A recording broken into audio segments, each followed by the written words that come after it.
ಅಂದರೆ ಹೊಸ ಮುಖ್ಯಮಂತ್ರಿಗಳು, ಹಳೆ ಸರ್ಕಾರವೇ ಅದು. ಇದೇನೋ ಹೇಳ್ತಾರಲ್ಲ, ಅಲ್ವಾ? ನೀನು ಹೇಳ್ದಲ್ಲ ಬಿಡು.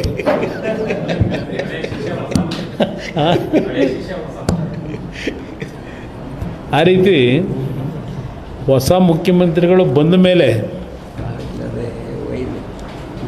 ಅವರ ಪ್ರತಿದಿನದ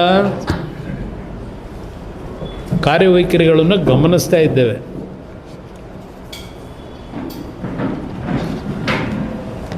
ಅವರ ನಡವಳಿಕೆಗಳು ನೋಡಿದ್ರೆ ಪ್ರತಿನಿತ್ಯ ಯಾರ್ಯಾರಿಗೆ ಕಿವಿಗೆ ಹೂ ಮುಡಿಸ್ತಾರೋ ಗೊತ್ತಿಲ್ಲ. ಯಾಕೆಂದರೆ ಕಿವಿಗೆ ಹೂ ಮುಡ್ಕೊಂಡೇ ಹಿಂದಿನ ಇದ್ದಂಥ ಸರ್ಕಾರದ ವಿರುದ್ಧ ಹೋರಾಟ ಮಾಡ್ಕೊಂಡು ಬಂದಂಥವ್ರು.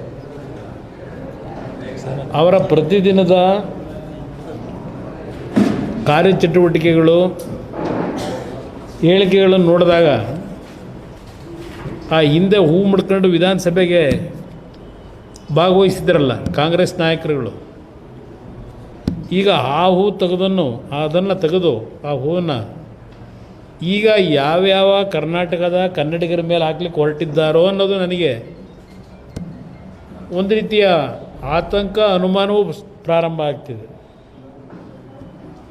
ಪಾಪ ಕಳೆದ 2 ದಿನ ಏನು ಕಲಬುರಗಿ ಭಾಗದ ವಿಭಾಗೀಯ ಮಟ್ಟದ ಪ್ರಗತಿ ಪರಿಶೀಲನಾ ಸಭೆ ಮಾಡಿದ್ದು ನೋಡಿದೆ. ಆದ ನಂತರ ಅವ್ರು ಹೇಳಿಕೆ ಕೊಟ್ಟಿರೋದು. ನೆನ್ನೆ ದಿನ ಬೆಳಗಾವಿಗೆ ಹೋಗಿ ಇಲ್ಲಿ ಕರ್ನಾಟಕದ ಕೆಂಗಾಲ್ ಹನುಮಂತೇರು ಕಟ್ಟಿರ್ತಕ್ಕಂಥ ವಿಧಾನಸೌಧದ ಹೆಬ್ಬಾಗಿಲಿಗೆ ತಲೆ ಮುಟ್ಟಿ ನಮಸ್ಕಾರ ಮಾಡ್ಕೊಂಡಿದ್ದು ನೋಡಿದ್ದೆ. ಈಗ ಅಲ್ಲಿ ಸುವರ್ಣಸೌಧ ಅಲ್ಲೂ ಸಹ ನೆನ್ನೆ ಆ ಒಂದು ಹೆಬ್ಬಾಗಿಲಿನಲ್ಲಿ ಪಾಪ ಬಗ್ಗಿ ನಮಸ್ಕಾರ ಮಾಡ್ಕೊಂಡಿದ್ದಾರೆ. ಅಷ್ಟೆಲ್ಲ ದೊಡ್ಡ ಒಂದು ಅವರಲ್ಲಿರ್ತಕ್ಕಂಥ ಬದಲಾವಣೆಗಳು ನೋಡಿದಾಗ ಏನೋ ಒಂದು ಭಾಳ ಚೇಂಜಸ್ ತರ್ತಾ ಇದ್ದಾರೆ, ಚೇಂಜಸ್ ತರಲಿಕ್ಕೆ ಹೊರಟಿದ್ದಾರೆ ಅನ್ನುವಂಥಕ್ಕಂಥದ್ದು ನನಗೂ ಒಂದು ಆಶಾಭಾವನೆ ಪ್ರಾರಂಭ ಆಗಿದೆ. ಇಲ್ಲಿ ಮೊನ್ನೆ ದಿನ ಕಲಬುರಗಿಯ ಬಿದರು ಮತ್ತು ಕಲಬುರಗಿ ಪ್ರವಾಸ, ಬಿದರ್ನಲ್ಲಿ ಏನು ಪ್ರವಾಸ ಮಾಡಿದ್ದಾರೆ ನೀವೇ ತೋರಿಸಿದ್ರಿ. ಏನೋ ಅನುಭವ ಮಂಟಪಕ್ಕೆ ಹೋಗಿ ಭೇಟಿ ಕೊಟ್ಟರು. ಆಮೇಲೆ ಅದು ಯಾವುದೋ ಒಂದು ತಂಡದ ಸಭೆ ಮಾಡಿದ್ರು, ಕಾಂಗ್ರೆಸ್ ಕಾರ್ಯಕರ್ತರು ಸಭೆ ಮಾಡಿದ್ರು. ಅಲ್ಲಿಂದ ಕಲಬುರಗಿ ಹೋಗಿ ಹಾಲ್ಟ್ ಮಾಡಿದ್ರು. ಕಲಬುರಗಿನಲ್ಲಿ ಒಂದು ಪ್ರಗತಿ ಪರಿಶೀಲನಾ ಸಭೆ ಎಂಟೈರ್ ಕಲ್ಯಾಣ ಕರ್ನಾಟಕದ ಜಿಲ್ಲೆಗಳೇನಿದೆ ಎಲ್ಲರಿಗೂ ಆಹ್ವಾನ ಕೊಟ್ಟರು. ಅಲ್ಲಿಯ ಜನಪ್ರತಿನಿಧಿಗಳಿಗೆ ಪ್ರಗತಿ ಪರಿಶೀಲನಾ ಸಭೆ ಮಾಡಿದ್ದಾರೆ. ಆ ಪ್ರಗತಿ ಪರಿಶೀಲನಾ ಸಭೆಯಲ್ಲಿ ಇವ್ರು ಹೋದಂಥ ಯಾವುದೇ ಪ್ರದೇಶದಲ್ಲಿ ಯಾವುದೇ ಮೀಟಿಂಗ್ ಮಾಡಬೇಕಾದ್ರೆ ಭಾಳ ಏನು ಸೀಕ್ರೆಟಾಗಿ ಮಾಡ್ತಾರೆ. ಮಾಧ್ಯಮದ ಸ್ನೇಹಿತರುಗಳು ಯಾರು ಒಳಗೆ ಎಂಟ್ರಾಗೇ ಇಲ್ಲ. ಪ್ರಗತಿ ಪರಿಶೀಲನಾ ಸಭೆ ಮಾಡಿದ ನಂತರ ಅವರು ಕೊಡ್ತಕ್ಕಂಥ ವರದಿ ನೀವು ಮಾಡಬೇಕಷ್ಟೆ. ಯಾವುದೇ ಪ್ರಗತಿ ಪರಿಶೀಲನಾ ಸಭೆ ಒಳಗೆ ನಿಮ್ಮನ್ನು ಕೂರಿಸಲ್ಲ. ಇಲ್ಲ ಯಾವುದೇ ಭಾಳ ಅತ್ಯಂತ ಸಭೆಗಳು ಗೌಪ್ಯವಾಗಿ ನಡೀಬೇಕಲ್ಲ, ಅಲ್ಲಿ ನಡೀತಕ್ಕಂಥ ಸಭೆ ಬೇರೆಯವ್ರಿಗೆ ಗೊತ್ತಾಗಬಾರ್ದಲ್ಲ, ಮಾಧ್ಯಮ ಸ್ನೇಹಿತರಿಗೂ ಗೊತ್ತಾಗಬಾರ್ದಲ್ಲ. ಅದಕ್ಕೆ ನಿಮ್ಗಳನ್ನ ಒಳಗೆ ಸೇರಿಸಲ್ಲ. ಕಲಬುರಗಿಲೂ ಪಾಪ ಪ್ರಗತಿ ಪರಿಶೀಲನಾ ಸಭೆ ಮಾಡಿದ್ರು. ಆ ಸಭೆಯಲ್ಲಿ ಏನೇನು ಚರ್ಚೆ ಆಯಿತು ಅನ್ನೋದು ನಾನು ತಗೊಂಡಿದ್ದೀನಿ ವಿಷಯನ. SIRದೇ ಅವ್ರಿಗೆ ಚಿಂತೆ. ಅಲ್ಲೂ ಸಹ ಪ್ರಗತಿ ಪರಿಶೀಲನಾ ಸಭೆಯಲ್ಲಿ SIRಗೆ ಸಂಬಂಧಪಟ್ಟಿದ್ದನ್ನೇ ಅಧಿಕಾರಿಗಳಿಗೆ ಏನೇನು ಸೂಚನೆ ಕೊಡಬೇಕು ಕೊಟ್ಟರು. ಅದ್ರ ಜೊತೆಗೆ ನಾನು ಈ ರಾಜ್ಯದ ಮುಖ್ಯಮಂತ್ರಿಗಳನ್ನ ಕೇಳಲಿಕ್ಕೆ ಬಯಸ್ತೀನಿ. ಕಲಬುರಗಿಗೆ ನೀವು ಹೋದರಲ್ಲ, ಕಲಬುರಗಿನಲ್ಲಿ ರೈತರು ಜನರ ಪರಿಸ್ಥಿತಿ ಏನಾಗಿದೆ ಅಂತಕ್ಕಂಥ ಒಂದು ಮಾಹಿತಿ ಪಡೀಲಿಕ್ಕೆ ಯಾವುದಾದ್ರೂ ಒಂದು ಹಳ್ಳಿಗೆ ಏನಾದರೂ ಭೇಟಿ ಕೊಟ್ರ? ಇಲ್ಲ ಹೋಗಲಿ ನಿಮ್ಮ ಅಧಿಕಾರಿಗಳು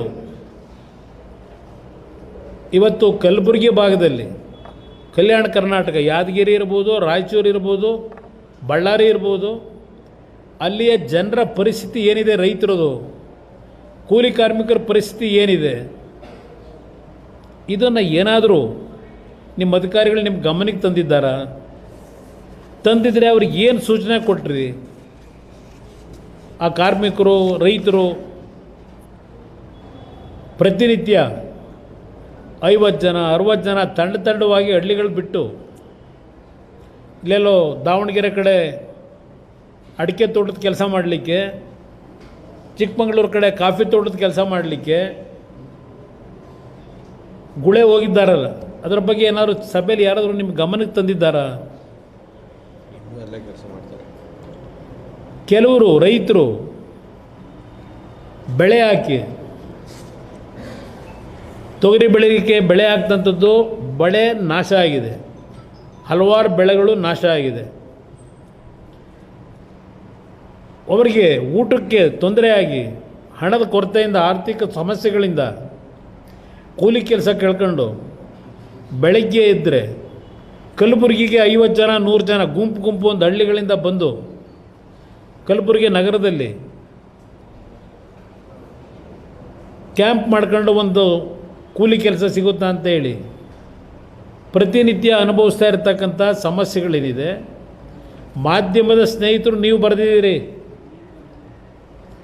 ಆದರೆ ಅದಕ್ಕೆ ನೀವೇನಾದರೂ ಈ 2 ದಿವಸದ ಪ್ರವಾಸದಲ್ಲಿ ಯಾರೂ ನೀವು ಆತಂಕಕ್ಕೆ ಒಳಗಾಗೋದು ಬೇಡ, ನಮ್ಮ ಸರ್ಕಾರ ನಿಮ್ಮ ಪರವಾಗಿದೆ,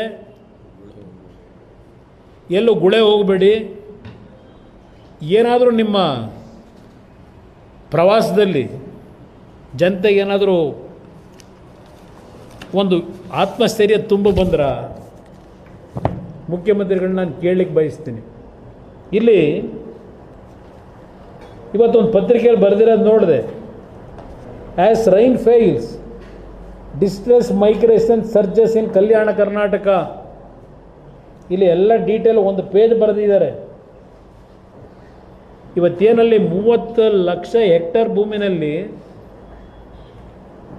ಬಿತ್ತನೆ ಆಗಬೇಕಾಗಿತ್ತು, ಇಲ್ಲಿವರೆಗೆ ಆಗಿರ್ತಕ್ಕಂಥದ್ದು 11.7 ಲಕ್ಷ ಹೆಕ್ಟೇರು, ಅದರಲ್ಲೂ ಹಾಕಿರ್ತಕ್ಕಂಥ ಬೆಳೆ ನಾಶ ಆಗಿದೆ. ಈಗ ನಿಮ್ಮ ಅಧಿಕಾರಿಗಳಿಗೆ ಈ ಬೆಳೆ ನಾಶ ಆದಾಗ ಬರಗಾಲ ಇದೆ ಅಂತಕ್ಕಂಥದ್ದು ಒಂದು ಕಡೆ ಬರಗಾಲ, ಇನ್ನೊಂದು ಕಡೆ ಪ್ರವಾಹವನ್ನು ಕಾಣ್ತಾ ಇದ್ದೇವೆ. ಈಗ ಸ್ವಲ್ಪ ರಿಸರ್ವಾಯರ್ಗಳಿಗೆ, ಜಲಾಶಯಗಳಿಗೆ ಸ್ವಲ್ಪ ನೀರು ಬರ್ತಕ್ಕಂಥದ್ದು ಗಮನಿಸ್ತಾ ಇದ್ದೇವೆ.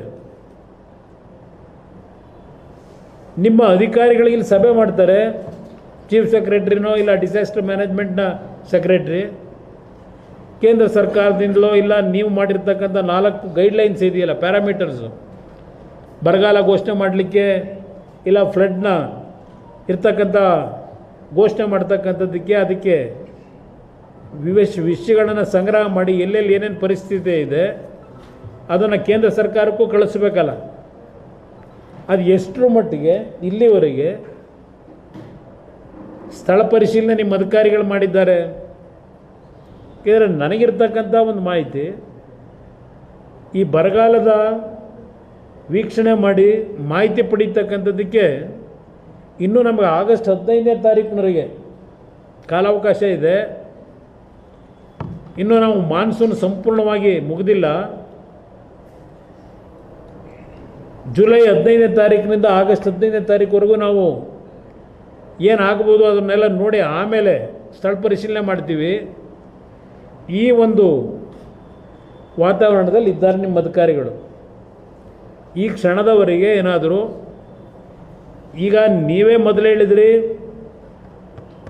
ಮಳೆಯ ಕೊರತೆ ಇರ್ತಕ್ಕಂಥದ್ದು, ಹಲವಾರು ಭಾಗದಲ್ಲಿ ಬಿತ್ತನೆ ಮಾಡಿದ್ರು, ಬೆಳೆ ವಿಮೆ ಇಲ್ಲ, ಬೆಳೆ ವಿಮೆ ಮಾಡಿಸ್ತಕ್ಕಂಥದ್ದಕ್ಕೂ ರೈತರ ಹತ್ರ ಹಣ ಇಲ್ಲ, ಇಷ್ಟೆಲ್ಲ ಇದೆ. ಅದೆಲ್ಲ ಪಾಪ ಹೇಳಿದ್ರಿ, ಏನೋ ಸಾಲ ಮನ್ನಾ ಮಾಡಲಿಕ್ಕೆ ಈಗ ಸ್ವಲ್ಪ ಕಷ್ಟ ಇದೆ, ನಾವೊಂದು ಕಾಲದಲ್ಲಿ ಮಾಡಿದ್ದೀವಿ, ನೋಡೋಣ ಚಿಂತೆ ಮಾಡ್ತಿದ್ದೀವಿ ಅಂತ ಪಾಪ ಹೇಳಿದಿರಿ. ಅದನ್ನು ನೋಡಿದ್ದೇನೆ, ಗಮನಿಸಿದ್ದೇನೆ.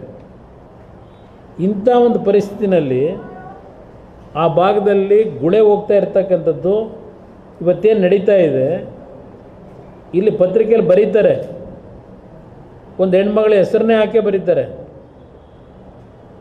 ಗಾಣಗಾಪುರ, ಬಹುಶಃ ಗಾಣಗಾಪುರಕ್ಕೆ ಏನಾದ್ರು ದೇವ್ರ ಕೈ ಮುಗಿ ಹೋಗಿದ್ರೋ ಏನೋ ಗೊತ್ತಿಲ್ಲ. ಗಾಣಗಾಪುರದ ಹೆಣ್ಮಗಳು ಒಬ್ಬಳು ಲಕ್ಷ್ಮಿ ಅಂತ ಹೇಳಿ, a resident of village near Ganagapur. ಪಾಪ ಹೆಣ್ಮಗಳು ಹೇಳ್ತಾಳೆ, she says this was the first time she has had to seek work outside her village, after her crops fail to germinate.